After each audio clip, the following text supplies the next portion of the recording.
연주쌤의 거꾸로 기술 과정 균형 잡힌 식사 편입니다. 오늘의 학습 목표 살펴보겠습니다. 오늘의 학습 목표는 균형 잡힌 식사의 의미가 무엇인지 살펴보고요. 영양소 섭취 기준과 식사 구성안에 대해서도 살펴보겠습니다. 먼저 균형 잡힌 식사라고 하는 건 뭘까요? 자, 정의를 내려보면 균형 잡혔다라고 하는 것을 통해서 우리 몸에 필요한 영양소를 필요한 만큼 골고루 함유한 식사를 균형 잡힌 식사라고 할 수 있겠죠. 그러니까 우리가 중2 때 배웠는지도 모르겠네요. 중1학년 때 배웠던 영양소 내용을 잘 알고 있어야 이 부분에 대해서 이해하기가 좀 쉽겠죠. 자, 방금 얘기했던 균형 잡힌 식사를 위해서는 2가지 정도를 활용하면 도움이 된다고 합니다. 첫 번째로 한국인의 영양소 섭취 기준이라고 하는 걸 잘 알고 있어야 됩니다. 이건 뭐냐면 한국 사람들의 영양 상태를 연구하는 기관이 영양학회라는 곳이 있어요. 거기에서 한국인들이 건강할 수 있고 또 질병을 예방할 수 있다라는 목적으로 에너지와 영양소의 적정 섭취량을 해준 거를 한국인 영양소 섭취 기준이라고 합니다. 자, 한국인 영양소 섭취 기준에는 4가지 종류로 나눠지는데 간략하게 설명할게요.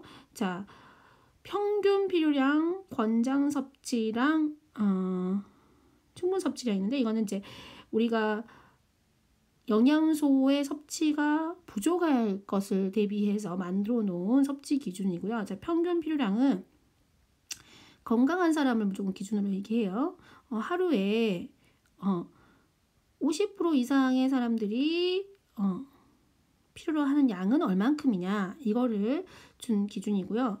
두 번째로 권장 섭취량 있어요. 우리가 주로 얘기하는 거 권장 섭취량에 대해서 얘기할 건데 어떤 집단의 거의 대부분의 사람들이 하루에 이 정도는 먹어줘야 한다라고 하는 값을 권장 섭취량이라고 하고요. 자, 충분 섭취량을 하는 것은 하루에 건강한 사람들의 섭취량의 대부분, 평균적인 부분은 어디냐? 그러면 실제로 평균 필요량과 권장 섭취량의 중간 정도가 충분 섭취량이 되겠고요. 이제 이 3가지의 섭취량, 필요량은 영양소를 적게 먹어가지고 부족할까봐, 결핍될까봐 걱정해서 만들어 놓은 기준이고요. 그 다음에 상한 섭취량이 있어요. 이건 뭐냐면 우리가 섭취한 양이 우리 몸에 해를 가져오지 않는 마지막 경계선, 그게 어느 정도 수준이냐를 정해놓은 걸 상한 섭취량이라고 해요. 이거는 너무 이제 영양소를 과잉해서 섭취할까봐를 우려해서 만들어 놓은 기준인 거죠. 우리는 대부분 이제 균형 잡힌 식사 얘기할 때는 권장 섭취량을 주로 얘기를 해서 합니다. 왜냐하면 대부분의 사람들에게 필요한 양이기 때문에. 자, 한국인 영양소 섭취 기준의 예시를 좀 볼게요. 우리가 이제 해당하는 나이, 연령대인 청소년 나이와 성인 나이를 좀 비교해 보면 좋을 것 같아요. 대부분은 청소년들이 많은 편이죠. 왜 그럴까요? 왜 많아야 될까요? 왜 많을까요? 당연히 성인보다 성장을 하고 있는 시기이기 때문에 당연히 섭취 기준이 더 많겠죠. 많이 필요로 하겠죠. 섭취해야 될 양이 권장적으로.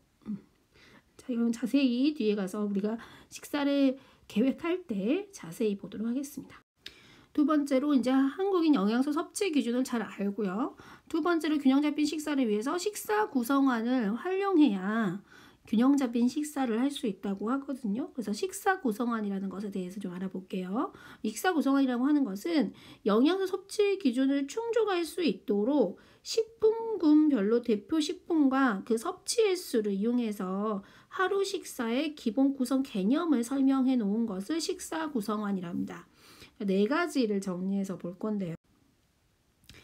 자, 4가지 이렇게 2가지씩 묶어서 설명할 예정입니다. 자, 식사 구성안의 4가지. 첫 번째 6가지 식품군이라고 하는 게 있고요. 식품 구성 자전거라고 하는 게 있어요. 볼게요. 자, 6가지 식품군이라고 되어 있는데 6가지 식품군은 우리가 식생활에서 영양소 함량에 따라서 비슷한 식품들이 묶어서 분류한 형태를 6가지로 분류한 걸 6가지 식품군이라고 합니다. 뒤에 가서 얘기하겠지만 곡류로 한 가지 묶고요. 두 번째로 고기, 생선, 달걀, 콩류로 묶고요. 세 번째 채소류로 묶고요. 네 번째 과일류로 묶고요. 다섯 번째 우유 및 유제품으로 묶고요. 여섯 번째 유지 당류 이렇게 묶어서 6가지 식품군이라고 합니다. 자, 그 다음에 식품 구성 자전거가 있어요. 말 그대로 자전거 모양 형태로 각 식품군별로 섭취 횟수를 우리가 한눈에 알아볼 수 있고 또 균형 잡힌 식사가 중요하고 충분한 수분 섭취도 중요하고 적절한 운동도 중요하다. 이 3가지가 다 골고루 중요하다라는 것을 보여주고 건강하려면 이 3가지가 필요하다는 걸 보여주는 자전거 모양의 식품 구성 자전거라고 하는 게 있습니다. 자, 그리고요. 자, 이렇게 생겼어요. 이렇게 생겼어요. 그러니까 식품 구성 자전거라고 하는데 지금 자전거잖아요. 자전거. 그러면 결국 자전거를 타면 운동이 되겠죠. 그러니까 우리가 건강하기 위해선 운동이 필수적이다라는 거죠. 그 다음에 앞바퀴가 끌어줘야 뒷바퀴도 움직이겠잖아요. 그래서 앞바퀴에 물을 그려 넣음으로써 우리 몸에 수분을 섭취하는 것도 매우 중요하다. 건강하려면. 그 다음에 뒷바퀴 아주 크게 그려졌죠. 세 번째로 영양도 중요하다는 거죠. 이 3가지 삼박자가 맞아야 건강할 수 있다. 이걸 보여주려고 만들어 놓은 그림입니다. 자, 그러면 아까 5가지 식품군 있다는데 이제 그림으로 구분을 좀 해놨어요. 방금 선생님 5가지 했죠. 자, 이 그림은 5가지인데 실제 아까 식품군은 몇 가지였죠? 6가지죠. 6가지지만 5가지로 한 이유는 유지 당류는 보통 우리가 음식을 조리하거나 할 때 양념 종류로 보통 들어가 버리기 때문에 이걸 굳이 챙겨가지고 우리가 막 먹어야 된다 이렇게 그 양이 적기 때문에 굳이 그렇게 할 필요까지 없어서 유지 당류는 제시하지 않고 있어요. 그래서 이 그림 속에서는 6가지 식품군은 5가지로만 보여주고 있습니다. 자, 첫 번째 가장 큰 비율을 차지하고 있는 곳이죠. 자, 곡류입니다. 자, 곡류는 우리의 주식이 되고요. 우리 1학년 때 배웠던 영양소 단원에서 대부분 탄수화물을 차지하고 있는 부분입니다. 자, 그 다음에 두 번째로 큰 부분은 채소류인데요. 자, 어떤 영양소가 관련있죠? 비타민, 무기질, 식이섬유 등과 관련이 있는 부분이죠.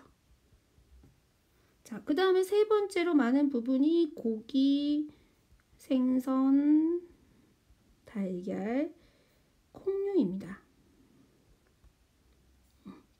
자, 이거는 어떤 영양소죠? 단백질과 관련이 있겠죠. 자, 그 다음에 과일류 있어요.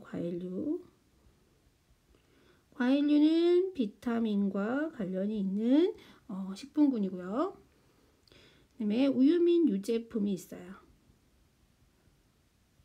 대부분 칼슘이 들어있는 다른 말로 무기질이 들어있죠.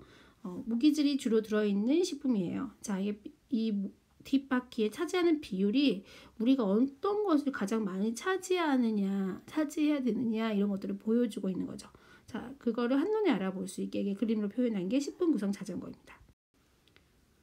자, 그 다음에 식사 구성안에 나머지 2가지로 설명하도록 하겠습니다. 1인 1회 분량에서 말 그대로 사람들이 어떤 그 식품에 대해서 한 번에 먹어야 되는 양을 정해 놓은 것입니다. 과잉으로 먹지 않게 하기 위해서. 그 다음에 식품군별로 하루에 권장적으로 섭취할 수 있는 횟수, 그러니까 지금 1회 분량을 알려줬잖아요. 근데 그 1회 분량이 분량을 정해놓고 하루에 그러면 그 분량을 몇 번 먹어야 되냐 이거를 권장해서 보여주고 있는 것을 권장 섭취 횟수라고 합니다.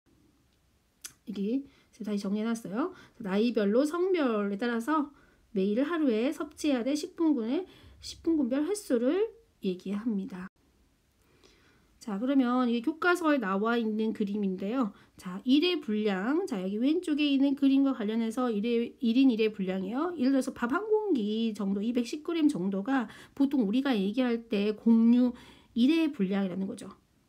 근데 여기 보면, 우린 여기에 해당하는 게 볼게요.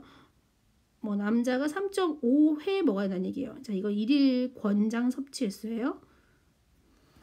그러면, 밥으로 따졌을 때는 밥을 3그릇하고 반 그릇 먹어야지 3.5에 된다는 얘기인데 이건 하루에 얘기하는 거예요. 1일. 1일이니까 그럼 우리가 뭐 하루에 3끼 먹는다고 하면은 3끼 먹고 0.5회 정도 양의 간식을 공유해서 먹어야 된다는 뜻이겠죠.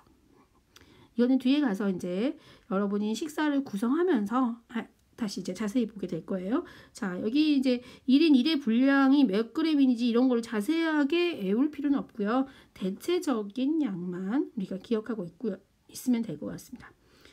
자, 그 다음에 여기 1일 권장 섭취 횟수라고 하는 거 있죠. 이거는 좀 기억해 둬야 돼요.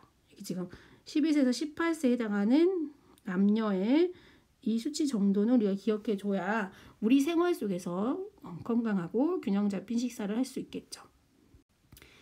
자, 이렇게 오늘 균형 잡힌 식사에 필요한 영양소 섭취 기준과 식사 구성에 대해서 살펴봤는데요. 자, 다음 시간에는 그러면 이렇게 균형 잡힌 식사가 되도록 어떻게 계획할 수 있느냐 이 점에 대해서 공부해 보도록 하겠습니다.